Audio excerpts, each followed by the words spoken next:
Real में बात करेंगे तो ग्लोमेरुलोपैथीज और glomerulonephritis.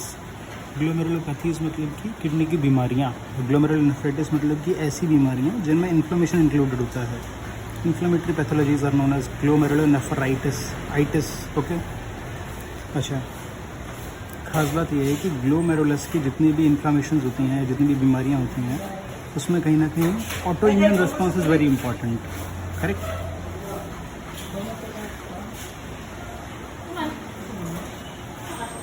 Like all the glomerulonephritis begins with an autoimmune response. The primary mechanism of glomerular injury is always autoimmune response. Like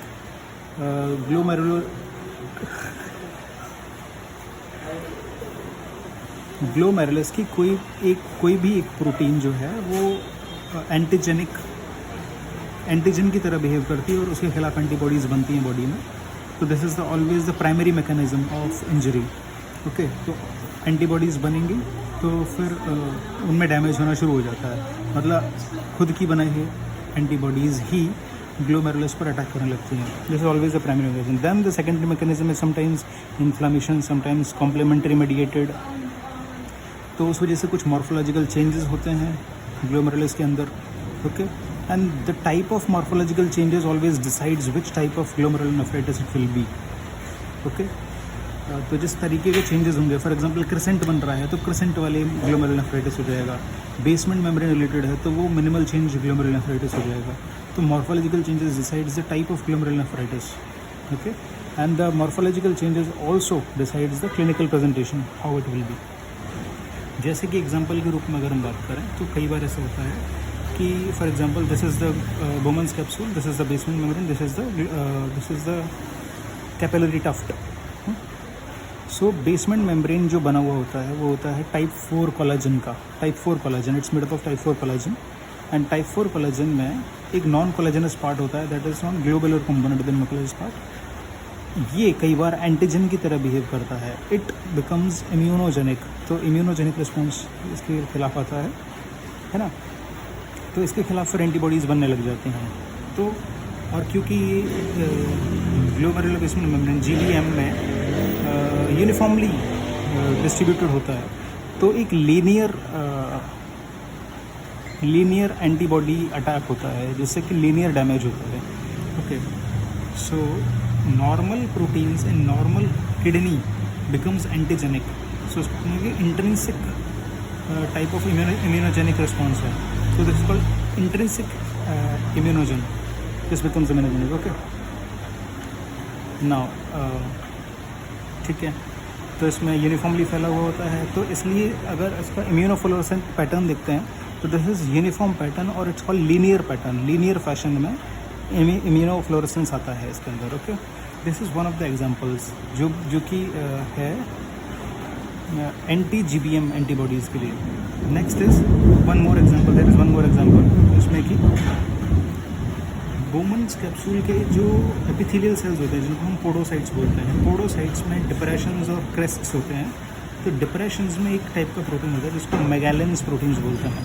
तो मेगालेंस proteins के खिलाफ अगर एंटीबॉडीज़ बन जाती हैं तो sometimes it acts as immunogenic response. Okay, but since it is not in linear pattern, so इसका immunofluorescence linear pattern में नहीं आता।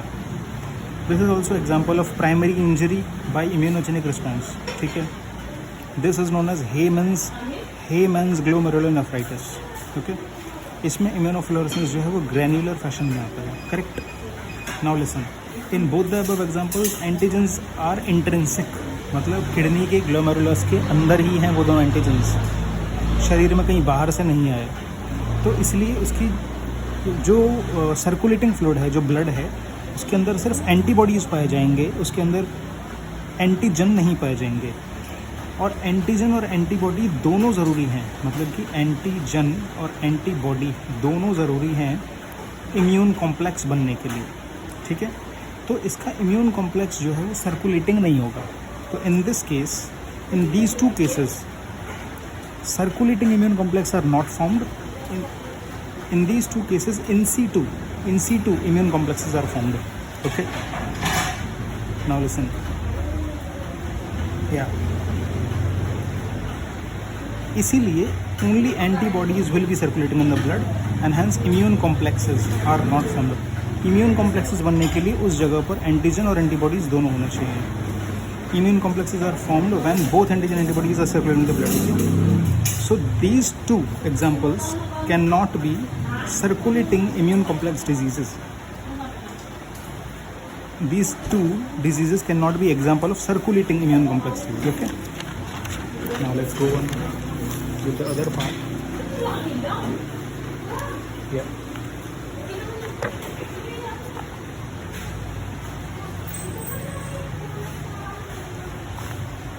हाँ, तो इधर कैसा फॉर्मेशन हुआ इम्यून कॉम्प्लेक्स का? in-situ फॉर्मेशन हुआ है इम्यून कॉम्प्लेक्स का। Okay, at the site of the injury. या तो हम अभी जो पढ़ रहे हैं ना वो है primary mechanism of immune injury, जिसमें कि होता है इम्यून मीडिएटेड इंजरीज होती है, जिसके हम एग्जांपल्स पढ़ रहे हैं। तो अभी हमने 2 एग्जांपल्स देखे बहुत सिस्टमेटिकली, जिसको हमें समझने के लिए 2 एग्जांपल्स देखे। अभी हम और डिटेल में देखते हैं examples. Most of them are antibody mediated. ज़्यादातर केस में एंटीबॉडीज़ बनते हैं। कुछ केसेस में सेल मीडिएटेड भी होता है, मतलब कि सेल मीडिएटेड अटैक होगा। ठीक है, तो in-situ इम्यून कॉम्प्लेक्स फॉर्मेशन का एक हमने एग्जांपल देखा एंटी-GBM अभी जिसमें लीनियर इम्यूनोफ्लोरेसेंस पैटर्न होगा। एक हमने देखा एंटी मेगालिन प्रोटीन, जिसमें कि हेमन्स ग्लोमेरुलोनेफ्राइटिस का एक एग्जांपल है, इसी को बोलते हैं हेमन्स ग्लोमेरुलोनेफ्राइटिस। अच्छा, इसके बाद में अब हम कुछ एग्जांपल्स देखते हैं जिसमें कि एंटीजन जो है ना वो इंट्रिंसिक नहीं होता, ग्लोमेरुलस का पार्ट नहीं होता, वो बाहर से कहीं से आता है। ठीक है, और ग्लोमेरुलस में प्लांट हो जाता है, मतलब फिट हो जाता है, डिपॉजिट मतलब जमा हो जाता है, बाहर से आकर के प्लांट हो जाता है। ठीक है, एंटीजन, सिर्फ इम्यून कॉम्प्लेक्स नहीं, सिर्फ एंटीजन आएगा और फिर क्योंकि वो ग्लोमेरुलोनेफ्राइटिस में आके फिट हो गया है तो फिर वहाँ पर उसके खिलाफ एंटीबॉडीज बनना शुरू हो जाएंगी। ठीक है, तो this antigen is not intrinsic, it is planted in the glomerulonephritis. Okay, this is not intrinsic. इसके एग्जाम्पल्स हैं। अच्छा, तो फिर ये एंटीजन आया कहाँ से? This was earlier circulating in the body. Okay, this was circulating in the body. तो फिर इसके खिलाफ ब्लड के अंदर एंटीजन क्यों नहीं बना, एंटीबॉडी क्यों नहीं बना?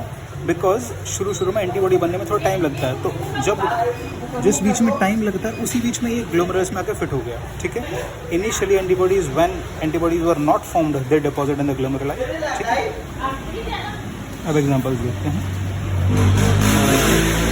देखिए, कई बार क्या होता है, एंटीजन सर्कुलेट होते ग्लोमेरुलस फिट हो जाता है। ग्लोमेरुलस के एक बार पार्ट देख लेते हैं कहाँ पर प्लांट हो सकता है। तो this is the capillary tuft, this is the glomerulus basement membrane, this is the epithelial podocytes. Okay, now listen. देखो ब्लड छनता कैसे है, टफ्ट से छनते हुए, ग्लोमेरुलस से छनते हुए नीचे आएगा। ठीक है, अब देखो अगर तो होगी बहुत बड़ी एंटीजन, अगर बहुत बड़े होंगे तो वो यहीं अटक जाएंगे, नीचे नहीं आ पाएंगे, ग्लोमेरुलस बेसमेंट मेम्ब्रेन को क्रॉस नहीं कर पाएंगे अगर बहुत बड़ा साइज़ होगा, और ख़ास करके अगर वो नेगेटिवली चार्ज होंगे, because glomerulus basement membrane is negatively charged. So if the antigen is large and negatively charge, then it can not cross the glomerulus basement membrane. और ऐसा ज़्यादातर होता है, देखना एक लाइन से क्वेश्चन आएगा, ऐसा ज़्यादातर होता है SLE के केस में। SLE मतलब कि ल्यूपस एरिथमेटस। ठीक है, सिस्टमेटिक ल्यूपस एरिथमेटस के केस में ऐसा होता है।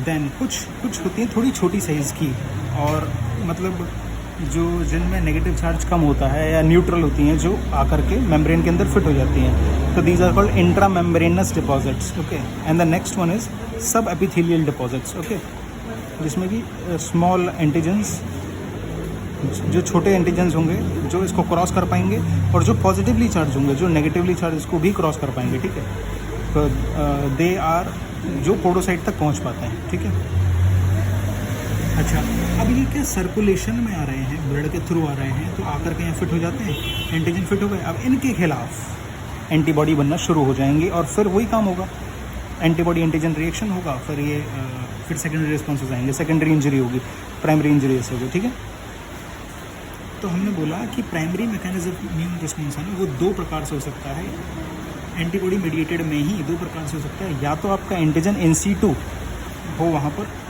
या फिर सर्कुलेट होता हुआ ग्लोमेरुलाई में प्लांट कर दिया जाए, प्लांट हो जाए।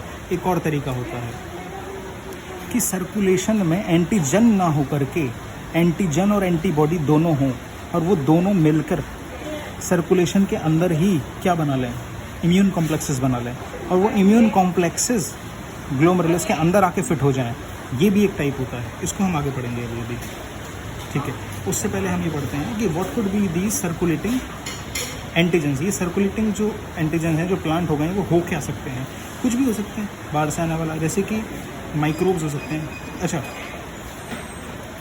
It depends. अच्छा, जो एंटीजन है वो डिपेंड करता है कि कहाँ से आया है। एक तो एंडोजेनस भी हो सकते हैं ये एंटीजन, और एक्सोजेनस भी हो सकते हैं। अगर एंडोजेनस में मतलब बॉडी के खुद के बनाए हुए हैं, बॉडी के खुद के बनाए हुए कैसे हो सकते हैं? SLE जैसी बीमारियों में कई बार क्या होता है, SLE जैसी बीमारियों में कई बार क्या होता है, जो सेल्स ख़राब हो जाते हैं उनके DNA सेल से लीक आउट होकर के बाहर आ जाते हैं, और क्योंकि वो नेकेड DNA बाहर बॉडी में अगर घूम रहे हैं तो वो भी एंटीजन का काम करते हैं। ठीक है, तो वो जो नेकेड DNA है सर्कुलेट होता हुआ वो ग्लोमेरुलस में आकर फिट हो जाते हैं और उनके खिलाफ फिर एंटीबॉडीज़ बनना शुरू हो जाते हैं। ठीक है, इन SLE DNA leaks from the injured cells and deposits in glomeruli, और सेम फिर antibodies from this DNA form and immune complexes form in the glomeruli. Correct, समझ में आई बात? अच्छा, एंडोजेनस का ही एक और पार्ट है ये इन SLE। इन SLE DNA लीक हो करके ग्लोमेरुलाई में आने से पहले ही DNA के साथ DNA जब सर्कुलेट हो रहा था ना, वहीं पर उसकी एंटीबॉडीज़ ब्लड में ही इम्यून कॉम्प्लेक्सेस बन जाए और पूरा का पूरा इम्यून कॉम्प्लेक्स आके ग्लोमेरुलस में डिपॉजिट हो। देखो, ग्लोमेरुलस में दो चीज़ें डिपॉजिट हो सकती हैं, या तो एंटीजन आकर के डिपॉजिट होता है, फिर वहाँ उसके खिलाफ एंटीबॉडी बनती है, या फिर सर्कुलेट होते होते एंटीबॉडीज़ के साथ में ही एंटीजन बन जाता है, दोनों ब्लड के अंदर ही, और वो सर्कुलेटिंग इम्यून कॉम्प्लेक्सेस बन जाते हैं। फिर इम्यून कॉम्प्लेक्सेस डिपॉजिट होते हैं। ग्लोमेरुलाई में दो चीज़ें डिपॉजिट होती है, या तो एंटीजन डिपॉजिट हो सकता है या फिर इम्यून कॉम्प्लेक्सेस डिपॉजिट हो सकते हैं। बात समझ में आई? ठीक है। अच्छा, और एक्सोजेनस के एग्जांपल क्या है? ये तो एंडोजेनस है क्योंकि ये खुद अपने सेल्स के ही DNA हैं जो आए हैं ग्लोमेरुलस के अंदर। एक्सोजेनस क्या हो सकते हैं? बाहर से कोई भी माइक्रोबियल आ गया, या फिर कोई वायरल आ गया, कोई भी वायरल एंटीजन आ गया, जैसे कि हेपेटाइटिस B का सरफेस एंटीजन आ गया है कि नहीं, या हेपेटाइटिस C का एंटीजन आ गया, या फिर what is this malarial antigen, जो प्लाज्मोडियल एंटीजन आ गया, या ट्रेपोनोमा पैलेडल एंटीजन आ गया, या स्ट्रेप्टोकोकल एंटीजन आ गया। देन एक टाइप होता है पोस्ट स्ट्रेप्टोकोकल ग्लोमेरुलोनेफ्राइटिस, उसमें स्ट्रेप्टोकोकल एंटीजन आ जाता है, पोस्ट स्ट्रेप्टोकोकल। ठीक है, कई बार ड्रग्स रिलेटेड आ जाता है, जैसे कि कुछ पेनिसिलिन्स, करेक्ट, कुछ हैवी मेटल्स, टॉक्सिन्स, या फिर बी स्टिंग्स, इनके खिलाफ भी एंटीजन बनते हैं, जो एंटीजन बहते बहते कई बार ग्लोमेरुलस में आ जाते हैं। तो we are basically studying what we are studying the source of primary injury. Okay, next, biopsy में अगर आपको thick basement glomerulus membrane GBM होती है, glomerular basement membrane, glomerular basement membrane, अगर आपको बायोप्सी में कई बार थिक ग्लोमेरुलर बेसमेंट मेम्ब्रेन देखने को मिलती है, तो वो कौन सा टाइप का ग्लोमेरुलोनेफ्राइटिस है? Membranes glomerulonephritis. ओके, 5 से 10 गुना मोटी हो जाती है। नेक्स्ट, ठीक है, ये भी अभी हमने पढ़ा in situ immune complex formation. In situ मतलब ग्लोमेरुलस के अंदर बन रहा है। अच्छा, एक बात बताओ मेरे को कि अगर तो मैगेलिन प्रोटीन वाला है, या एंटी-GBM वाला है, या फिर कोई भी एंटीजन बहता हुआ आया है, तो वहाँ पर जो इम्यून कॉम्प्लेक्सेस बन रहे होंगे वो ग्लोमेरुलस के अंदर बन रहे होंगे, इसलिए that is not as in situ immune complex formation. Correct. और अगर इम्यून कॉम्प्लेक्स सर्कुलेट होता हुआ आया है, then that is not as circulating immune complex disease. Correct. अच्छा, एक चीज़ और कि कई बार क्या होता है, सर्कुलेटिंग इम्यून कॉम्प्लेक्स जो होते हैं वो लार्जर साइज़ के होते हैं। तो बताओ, अगर लार्जर साइज़ के हैं तो बताओ कहाँ पर रुक जाएगा वो ग्लोमेरुलर बेसमेंट मेम्ब्रेन को क्रॉस नहीं कर पाएगा, तो ऊपर ही रुक जाएगा वो लगाया। तो ऐसा ज़्यादातर होता है किस केस में? SLE के केस में। Classically seen in SLE examples. तो इसमें जो एंटीजन होता है ऊपर ही रुक जाता है, ग्लोमेरुलर बेसमेंट मेम्ब्रेन को क्रॉस नहीं कर पाता, ग्लोमेरुलर बेसमेंट मेम्ब्रेन को क्रॉस नहीं कर पाता। ठीक है, ये है। इसके बाद में कुछ हाइपर सेंसिटिविटी पर कुछ चीज़ें बताई थी, हालांकि वो मतलब इसका एक छोटा सा रिव्यू ले सकते हैं वैसे तो।